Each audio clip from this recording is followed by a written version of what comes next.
हमार गुनाह होता गुनाह हम कइले बानी आज ले तोहार फोटो आज ले तोहार फोटो करे जवान धइले बानी आज ले तोहार फोटो।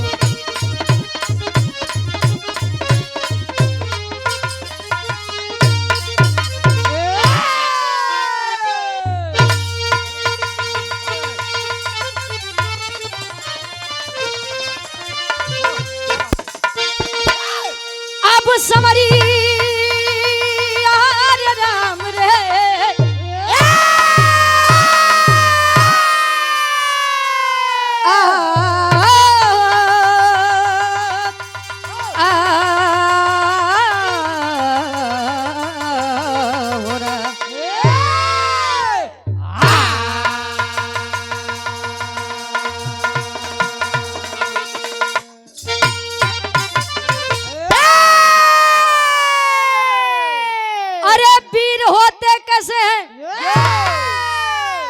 किस लिए किसी का इतिहास गाया जाता है। हालांकि अभी रहा मैं कई मंचों पर गा चुकी हूँ लेकिन आज माहौल बड़ा तगड़ा बा। साथे साथे जवाबी भी रहा बा। जैसे जैसे आज तक हम भी मंच पे भी रहा गए आज तक की गीत के जवाब अच्छा दे तो बहुत कोशिश करें लेकिन अब होरिक तक जाए लेकिन कहानी लोरिक पर आई। तो चला आज देख रही कवि जी की कलम उन वीरों के बारे में 4 लाइन लिखत बा। कैसे?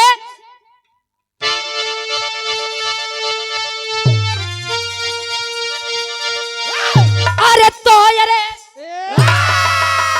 जंग जोहर का बजता बिगुल जंग में अरे तरंग लाती थी लोरिक की थी जब जवानी रक्त की बूंद में खून है खून का अरे तो लोरिक के लइका या भोरिक के कहानी अरे की छाती पे गर्जन करे सर्वदा बोला या भोरी माँ क्यों न पिंडदानी हुआ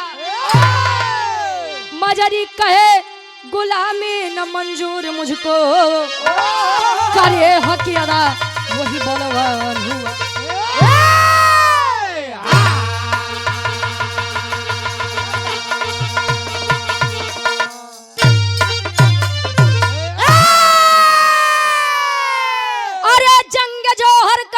बिगुल जंग में रंग लाती थी लोरिक की थी जब जवानी अरे तो रक्त की बूंद में खून है खून का तो लोरिक के लइका या भोरिक के कहानी। आप लोगों से एक मेरा छोटा सा प्रश्न है सूरज भैया। गड़गौरा के एक वीर जेकर नाम कुबई बताया गया और खानदानी लोग उन्हें प्यार से कुबई दादा कहते हैं। ये हमारा इतिहास है साहब हमारा है और इतिहास बोलता है। ए भैया कुबई दादा के ससुरारी कहाँ भाई आप लोग जानते हैं? नहीं जानता जाना तो 100 रुपया तक नाम बोलवाइले है। हाँ तोरिक ना जवाब दे वाला हो तो कल्याण है भैया देश के। ए भैया कुबई दादा के ससुरारी ये हमारे प्रतापगढ़ में एक जगह बा जेकर नाम नेवाड़ी जेठवारा प्रतापगढ़ बताया जाता है और वही नेवाड़ी जेठवारा में एक धाम बा जेकर नाम खोइलन धाम बा। कुबई दादा के बियाह माई खोइलन से भया अब माई खोइलन के नाम से वो पवित्र धाम बना बा खोइलन धाम। कुबई दादा और माई खोइलन के बीच में 2 लड़का जेकर नाम बिरलोरिक और बीर समरू बताया गया। बिरलोरिक अच्छा बिरलोरिक का कई विवाह हुआ था जिनमें से मजरी जी बिरलोरिक और माई मजरी के बीच में एक लड़का जेकर नाम अभोरिक बताया गया। कहानी हमारे यारे से बा। बिरलोरिक अगर बिरताई का नाम आ जाए तो लोग बिरलोरिक का नाम इतिहास के पन्नों में बड़ा अदब से लेते हैं। पहले के लोग एक बात कहें कि जेकरे जवानी आवत है तो चोकरत की आवत कहे और अच्छा तोरे आरी का यार चली गए। अच्छा आए चले गए। ए भैया कोनो आशिक अपने मासूका से कहे मिजाजी गजल बा कैसे?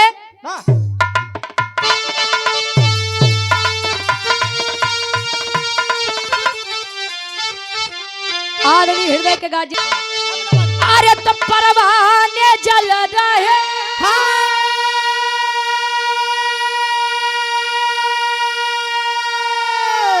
अरे तो परवाने जल रहे हैं तेरे इश्क में तमाम जन्म आए हैं अरे जानम जरा इसी आग में अरे जानम जरा इसी आग में खुद को जला के दे जानम जरा इस आग में खुद को जला के दे जानम जरा यो खुद को जला के दे जानम जरा इस आग में हृदय के ई तमाला हुआ आशिक और मासूका के बात रही है वीर होते कैसे हैं एक बात जान लीजिए वीर सदैव पानीदार अच्छा लगता है मर्द हमेशा पानीदार अच्छा लगता है वीर चाहिए तब के हो वीर चाहिए आज के हो वीरन के बारे में एक लाइन कैसे अरे तो बोला है वीर बघेला अरे तो बोला है वीर बघेला अरे झंडा हिला के दे अरे तो बोला है वीर बघेला झंडा हिला के दे हट जाएगा समर से अरे हट जाएगा समर से अरे पंजाब मिला के दे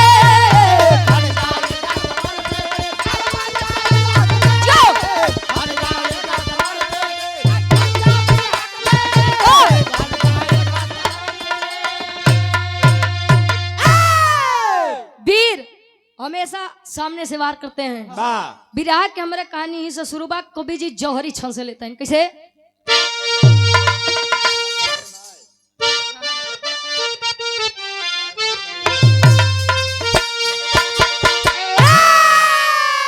अरे तयक दिन मजरी माता से भोर के आके बोला अरे तब से तुम हो सोई अरे अब तायखिया खोलना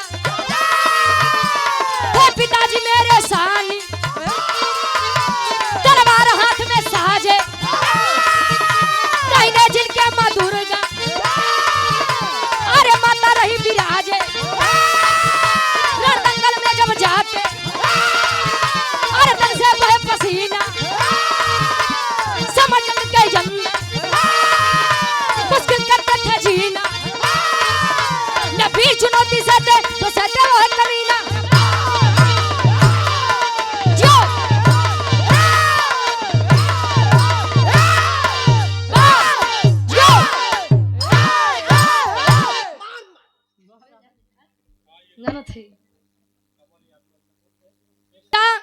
धीरे धीरे जब बाल्यावस्था से किशोरावस्था में आया मतलब लड़कई से जब ओकरे जवानी आए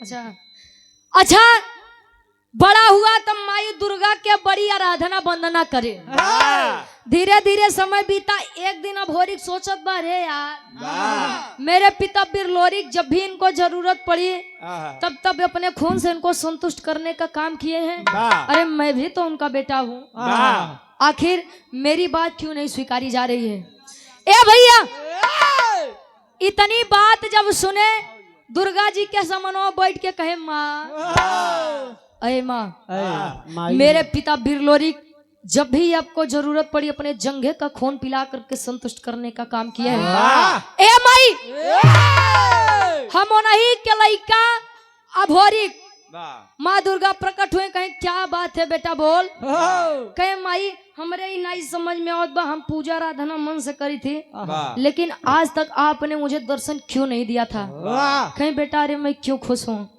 तेरे पिता बिरलोरिक इतने बड़े भक्त थे मेरे आज भी उनकी आत्मा भटक रही है आत्मा आस्था भी है और एमा कुछ बातों बा आस्था का विषय है इसलिए मैं ना आस्तिक हूँ मैं ना नास्तिक हूँ मैं वास्तविक हूँ जो चीज मुझे अच्छी लगती है वो मुझे अच्छी है और जो नहीं अच्छी लगती वो नहीं ए भैया इतनी बतिया जब वो लड़का सुने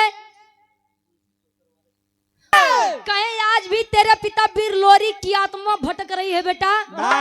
मुझे कष्ट इस बात का है कि आज तक तेरे पिता का पिंडदान नहीं हुआ। वीर भोरी खड़ा आया माँ मजरी के पास, कहे माँ, ए माई, ये मैं क्या सुन रहा हूँ, मेरे पिता बिरलोरी का भी पिंडदान नहीं हुआ। तले माई एक बात कहे अपने लड़का से, का कहे गुरुजी, एक लाइन गीत लगत बा, ये बिरहा सम्राट वीर रस के माने जाने कलाकार ये हमारे गुरुजी रामदेव गुरुजी अपने जवानी के आलम में गावे, गाय ने और गाय के चला गए। तू कब जाबू? कहा घरे। मैं कुछ देर बाद जा। लड़किया कहे का पुरान गीत बा,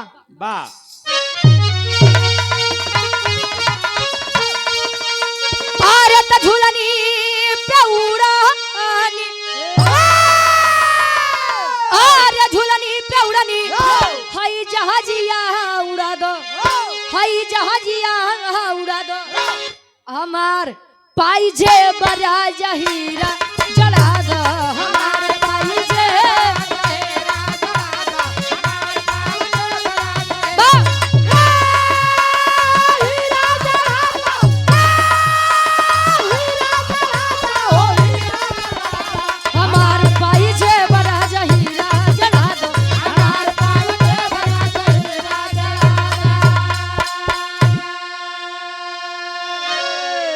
लेकिन भाव पर आप लोग गौर करिएगा।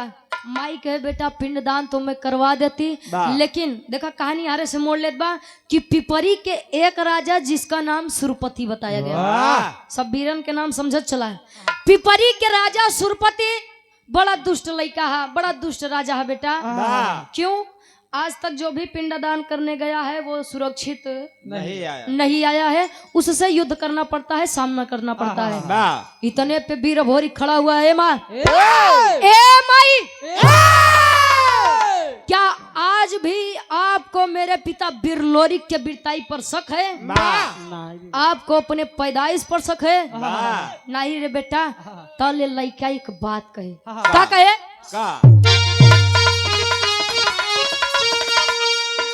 अरे बिरताई क्या मांगे, अरे बिरताई क्या हमारे, हई तिलकिया लगावो, हई तिलकिया लगावो, हमार माई हमके रण में पठावो, हमार माई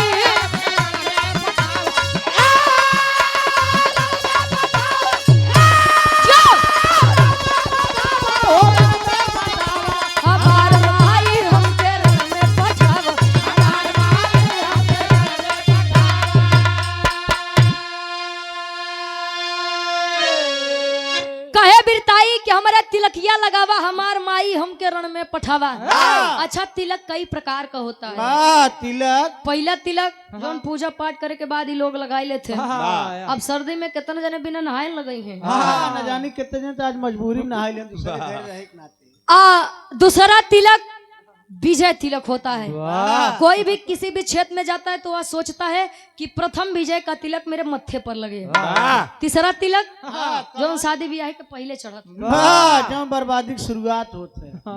तार बाबा ये पुनः 200 रुपए हमारे गार्जियन जी वीर भोरी के अपने माई मजरी से। अरे बाहल गुमान बाटे अब दुश्मन के भारी, मिठाऊ खान दान बाटे पूरी तैयारी।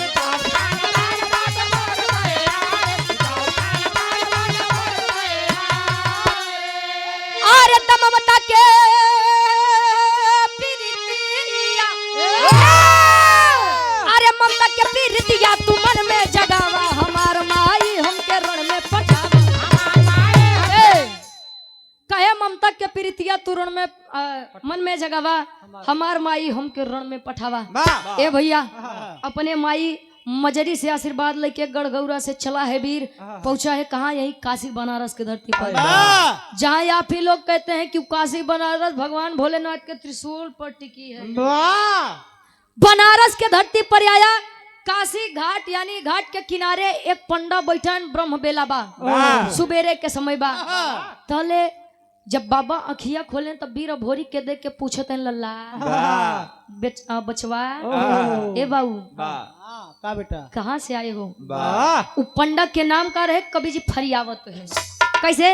एक लाइन गीत लगत बा। और पुनः हृदय के गार्जियन जी आप बजरंगी यादव जी सुमेरपुर से 100 रुपए देकर सम्मान के आशीर्वाद के चारे कहे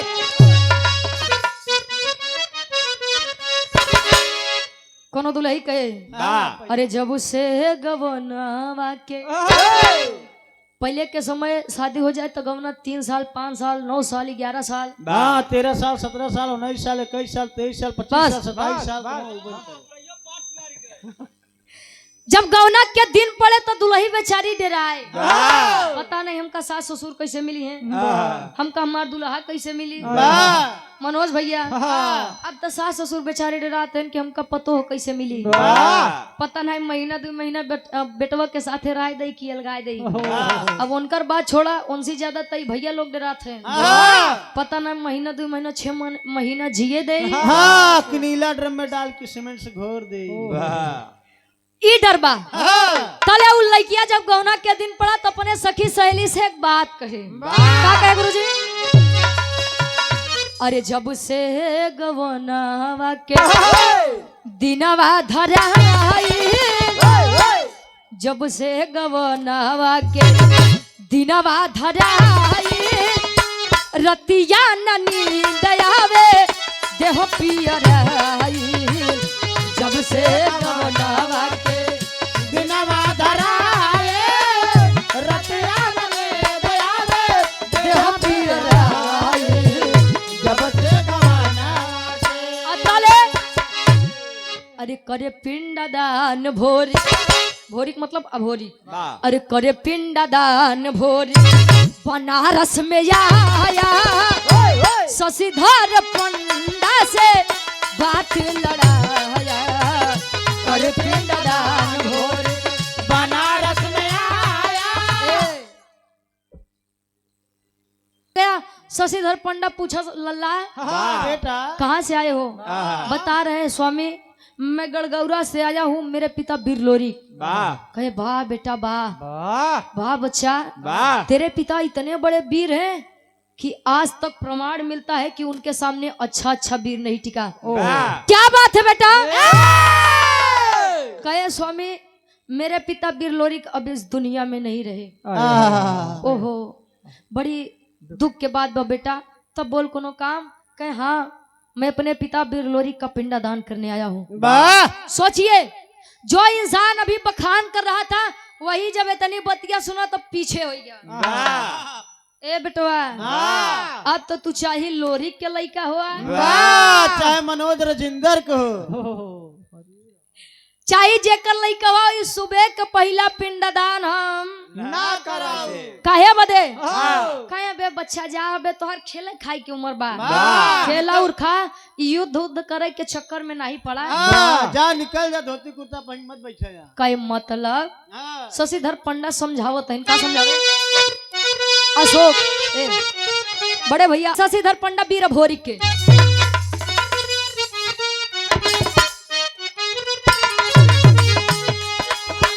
काहे पंडा पहले पिंड दान करिए राजा काहे पंडा पहले पिंड दान करिए काहे पंडा पहले पिंड दान करिए जबरदस्त करबा बच्चा रण में मार जावा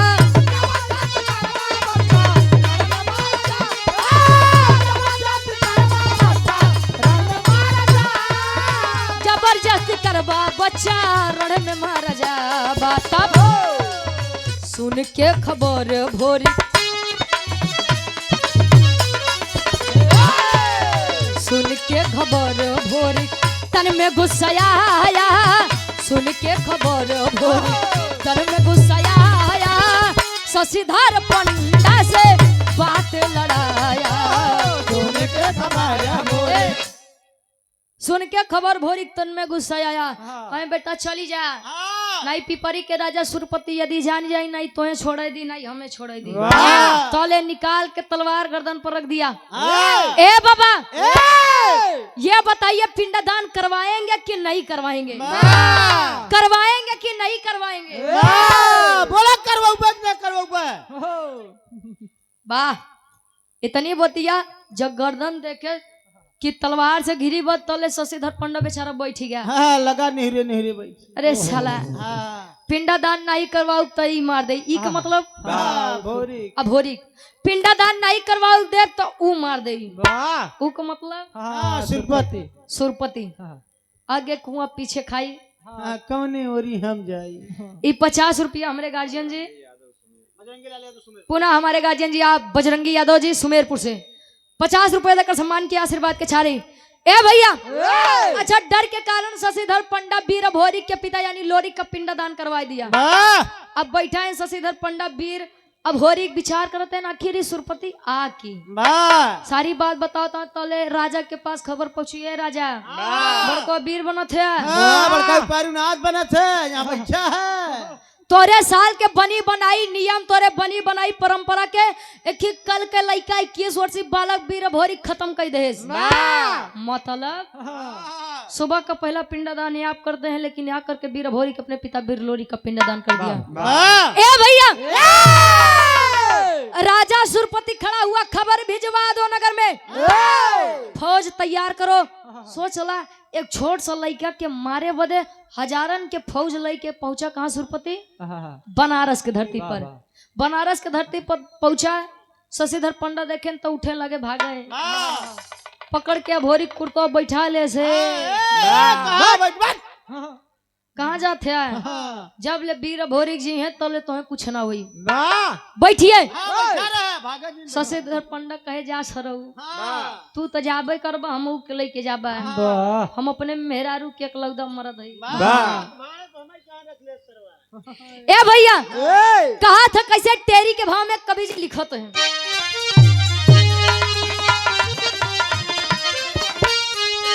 अरे राम जवानी जंगी जूझे जमके, अरे जवानी जंगी जूझे जमके, तलोरिक पूत या भोरी कहे मिटाऊ वो हमके, अरे हो हमके, अरे हो हमके।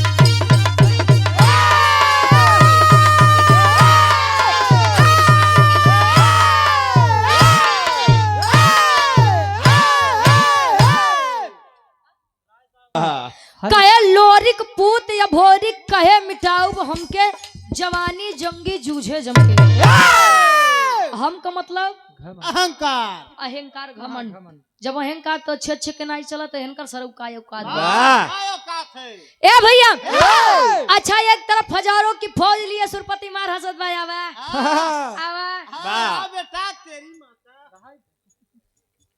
आवा बड़का वीर बना थे। एक तरफ 21 वर्षीय बालक वीर भोरी, जोने तरफ जोने अहिरे के लड़का हंस यदुवंश के साथ, जोने बारी तलवार तेगा भाजे, सैकड़न वीर तो ऐसे ने धराशायी हो जाए। अतले वीर भोरी कैसे तलवार चलावे गुरुजी? मारत काटत मारत मारत मारत काटत मारत मारत मारत काटत मारत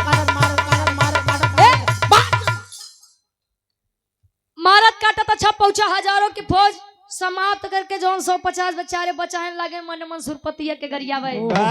तले कहा थे का विराह के हमरे आखिरी गीत लगत बा।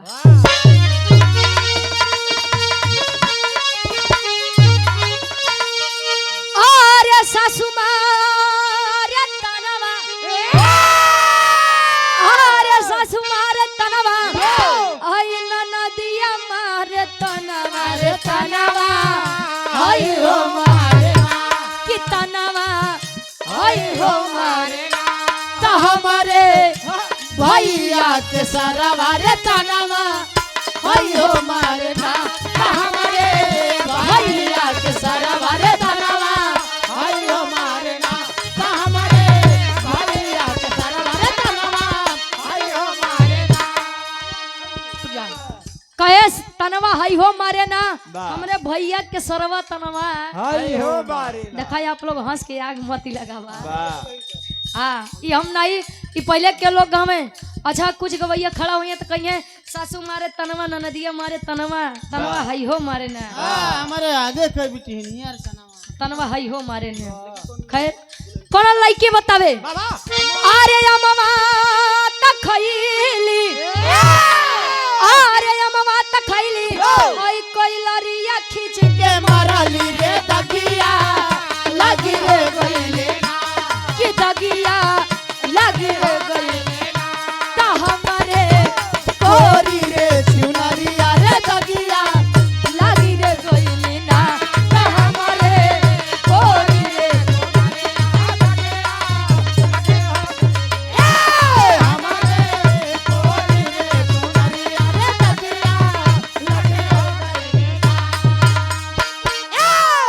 इतमाला एंटरटेनमेंट खातिर भैया, लेकिन होत का कभी जी भाव में दर्शावत है।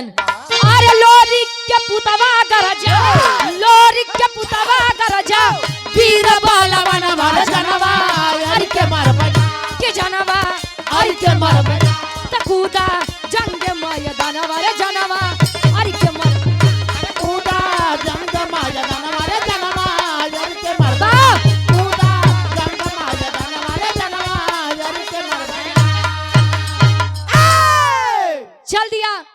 ए भैया 150 सेना बची बतले सुरपति के लगे गरियावे कि जा सारे तोर कुल नाश हो जाए। तोर खानदान चला जाए जा जब लोग गुस्सिया थे तो ऐसे शराब देते वाह। मर जा साले, हां तोरे चक्कर में एनन तो पागल रहे जोन मर गए, हम लोग इतना पागल नहीं है। तोरे चक्कर में अपन जान दे चलो दे ए भैया 150 सेना जोन बची बा यार लंबे लंबे बेचारी लेट गए, तले सुरपति लगे पहुंचा, पकड़ के कॉलर नीचे खींच लिया, उधर नीचे उतार उतार सारे काट लूंगा तेरा का कटवा मुड़ी मुड़ी पूरा बोले हो करे यार, कोनो दिन अपनो तजाबे करबा हम लोग कले जाबा। ए भैया वीर भोरी सुरपति का घमंड तोड़ करके मोहे में कालिक पोताई के गदहा पे बैठाई के बनारस के ऐसा कोनो कोना नहीं बचा जेपा सुरपति के घुमाए नहीं हो। एक गली छोड़ के कौन गली हो? हाँ धोबी घाट। अच्छा धोबी घाट खाए बड़े छोड़िए। हाँ गदहा लादी के ढोए वह समय में क्या गदहा रहा? हाँ गदहा बड़ी साट रही वाह ए भैया।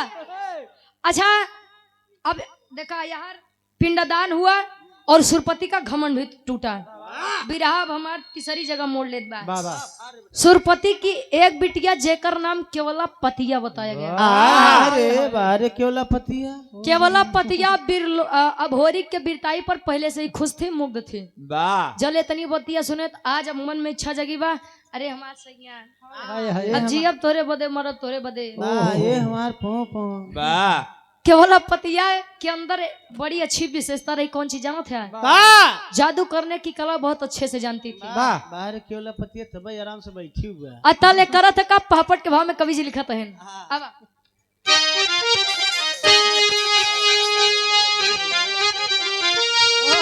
आदरणीय कृष्णचंद्र यादव जी दरोगा जी उत्तर प्रदेश पुलिस हमारे गार्जियन जी इसी ग्राम के निवासी 100 रुपए देकर सम्मान किए। का थिन का? अच्छा राजू यादव जी समोसा टिकिया वाले उदय नगर बाजार से गार्जियन जी 100 रुपए देकर सम्मान किया, आशीर्वाद के चारे पापड़ के भाव में कवि जी लिखते हैं का? बजरंगी लाल यादव जी सुमेरपुर से प्रधान जी के लड़का है। चला ढेर दिन लोग बढ़ा थे पापड़ के भाव में कवि जी लिखते हैं।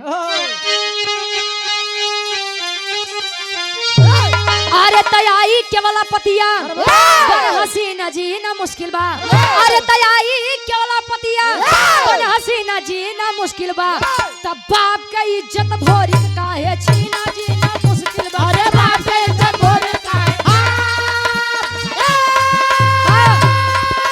बाप का इज्जत भोरी काहे छीना जीना मुश्किल बा, बाप का इज्जत भोरी काहे बाप का इज्जत भोरी काहे छीना जीना मुश्किल बा। अरे त जादू चलाई दिहली सुगना बनाई हो, पिजरा में कैद कई के पीपरी लई के आई हो, अरे कहे कुंवारी जियब नहीं तोहर बिन जीना मुश्किल बा, अरे तब बाप के इज्जत भोरी काहे अब छीना जीना मुश्किल बा। उनके एक आदत होत इशारा से बड़ा बतिया थे। वाह जैसे हाँ गुरुजी तनी बताओ तो हाँ पूछो। बतावा हाँ तुम मन ही है जानवर ना हो ए भैया अरे यार फ्लैश बैक पे नहीं जावा करा है आई केवल पतिया पूछत बा ए बाबा ए बाबा ए बाबा यार लखा ए बाबा का हुआ फुसुर फुसुर फाने है यार तले केवल पतिया बोलाई के पूछत बा के यार जे हमारे बाबू के बनी बनाई इज्जत नाश करे तले बाबा देखाओ तन मार तनी आई के है यार या देख ले या ये आज तोरे बाबू के बनी बनाई इज्जत नाश करे तले अरे बाप रे बाप इतना सुंदर वाह अपने जादू से सुगना यानी तोता बनाई के पिंजरा में कैद करके पिपरी के राज्य लेकर आती है।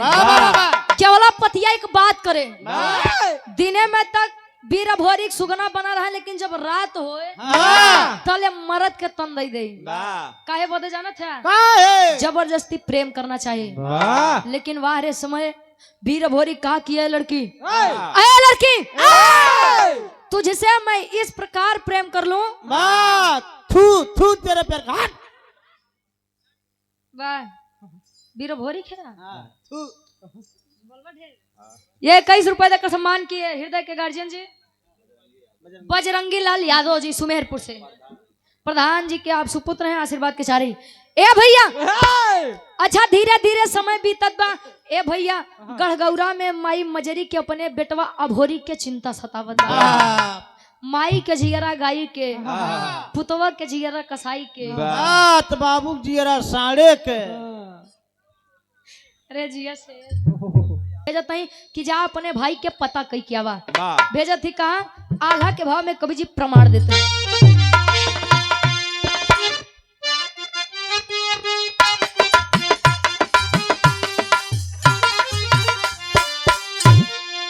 अरे तड़ पेली मजरी महत गौर के नगरिया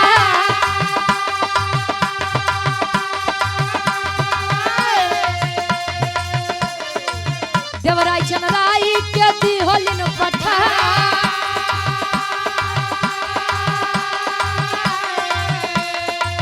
धीरे धीरे आई गईले काशी के भरतिया धीरे धीरे आई गईले काशी के भरतिया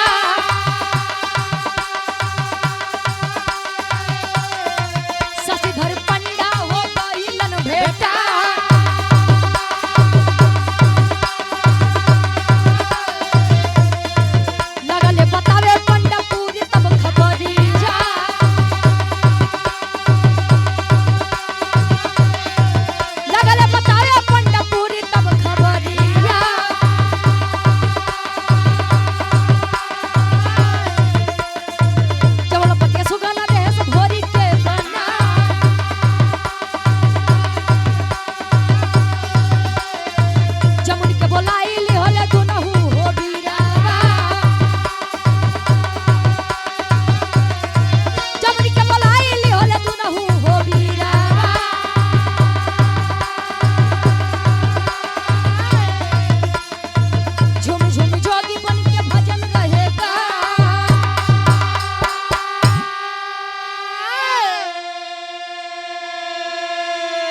देवराई चनराई आए शशिधर पंडा से मुलाकात हुई बाबा केहू गढ़गौरा से कोनो वीर आवर है का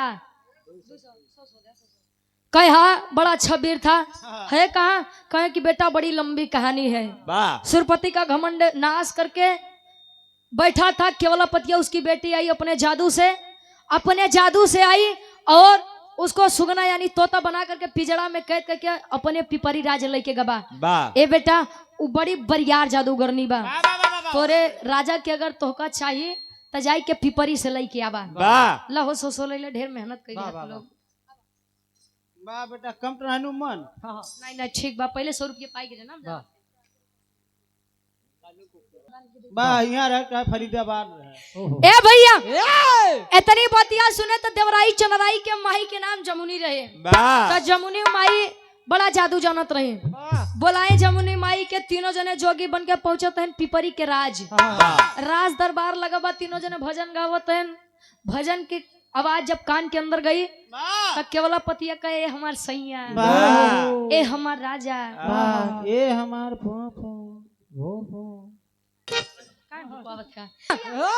अच्छा जब इतनी बात सुने तो केवला पतिया कहे आवत चला। तले सुगना रूपी वीर भोरी कन कहा रे कहा कहीं चला। इतना दिन हम परेशान हो गए तो सी जबरदस्ती प्रेम करत करत दुनिया तसत बा तोहे मिलत बा तो तोहे अटकत बा। चला भाव भजन सुन ले बा शायद तोरे मन में हमरे प्रति प्रेम जाग जाए। लई के आई जैसे पिजरा रखिस पिजरा रखते मान तले माई जमनी कही ओहो बेटा जब भोरी हाँ माई वहां पर फंसे हो। हाँ माता रुका तोरे आत्मक शांति देते ए भैया। तले अपने जादू से जमुनी माई वीर भोरी के ठीक करत नहीं तले केवला पतिया हर वाला लखत बारे अबे हम कुछ करबो ना भाई हमार संगे कैसे ठीक हो गए। तले माई जमुनी अपने जादू से केवला पतिया के गदही के रूप दे दे। गदही बन के जब हमने बाऊ लगा खड़ी बा बेचारी। हाँ मुड़ी नीचे की है बा काहे बदे कपड़ा कौन पहने रही मुड़ी नीचे कह के अच्छा खड़ी बा। अच्छा एक बात है जो पिता अपने बेटी और बेटे में कोई अंतर नहीं करते वो अक्सर बेटे से ज्यादा प्रेम अपनी बेटी से करते हैं। सुरपति के औलाद वो लड़की बैठ गए जमुनी जी के सामने। अतले एक बात कहे का कहे आखिरी भाव खड़ी के भाव में कभी जी लिखत है।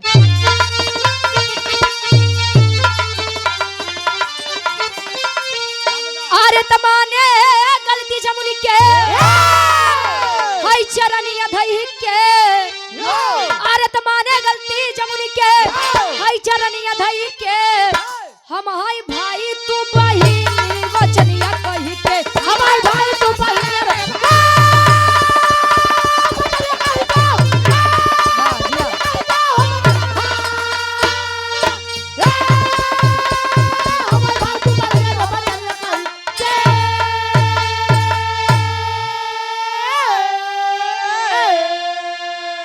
बहन मैं आपके भाई के समान हूँ आप मेरी बहन के समान हैं। मेरी गलती की सजा मेरी बेटी को मत दीजिए उसे छोड़ दीजिए।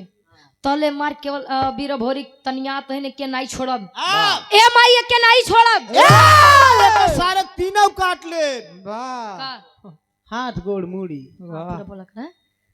ए भैया पुनः हमारे गार्जियन जी राजेश यादव जी आशीर्वाद हॉस्पिटल से 200 रुपए फरमाइश बस समाजवादी गीत के आखिरी भाव तले माई जमुनी कहीं बेटा बैठ जो मार गरमात है बैठ तले वीर भोरी कहे माई हमें के एक के शर्त पे छोड़ब कौन शर्त बा माई एकर बिटिया केवला पतिया हमसे बड़ा प्रेम करत है हाय हाय ओकर शादी हमसे करवाई दे एक के छोड़ दे। तले सुरपति कहे बेटा शादी तो मैं करवा दूं लेकिन एक दुविधा है या तो तू गदहा बनी जा या ते के लड़की बनावा तो सब जोड़ खाए कैसे वो गदही तू लड़का कहाँ से जोड़ मिली मैं जमने कहीं ना परेशान मत हो क्योंकि गदहा गदही बने के जरूरत नहीं बा जले रिश्ता जुड़त बाते अब रिश्ता बनी जाइए अपने जादू से फिर से उसे लड़की का तन देती है अतले होत का हमरे बिरहा के आखिरी निचोड़ बा।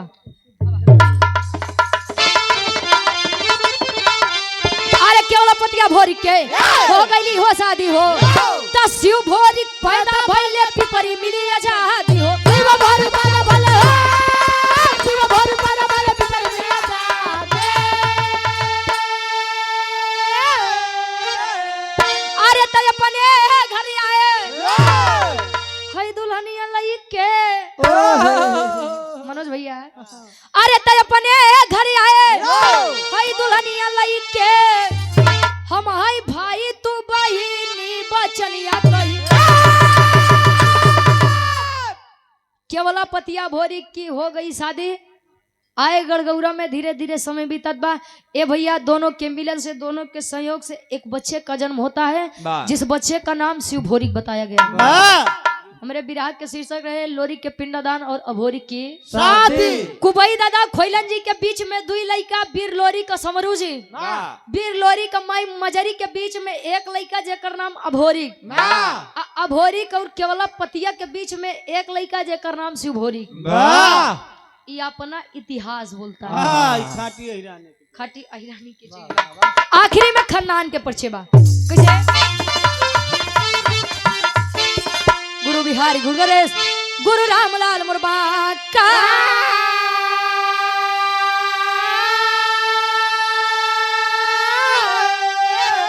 अरे स्वर्ग विराजे कवि चंद्रिका बच्चन का विजय पताका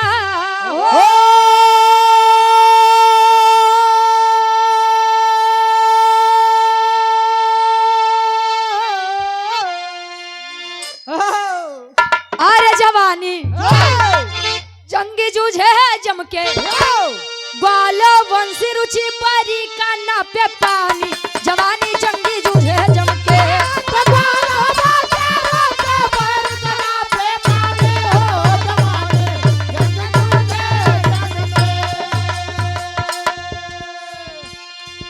ए भैया ये हमारे गार्जियन जी के फरमाइश बा समाजवादी गीत के और हमार बिरहा वीर शिव भोरी पे छुटात बा। अगर ये कहानी समझ में आए होए वैसे प्रयागराज में ये कहानी गावे पड़त तो काका बड़ी मेहनत करे पड़त है। हकीकत बात बा कईयो कलाकार हमसे कह चुके हैं कि रुचि देखा जब प्रयागराज में आवा करत एक काम करा वीर रस मत गावा, वीर रस आई लोरी भोरी वाली कहानी ना गावा करा यहाँ वाले रामायण महाभारत सुनथिन हमके अच्छा ही बतावा कहें कि भदोही के पार ये सब गाँव करा हमके भदोही वाले दूसर कुछ खाते ना आप लोग कुछ दूसर खाता का पब्लिक कहे ना तू गावा गाय रहे कहानी समझ में भी आई रही। आखिरी लाइन फरमाइश बा एक लाइन समाजवादी गीत के बाद फिर मनोज भैया के नंबर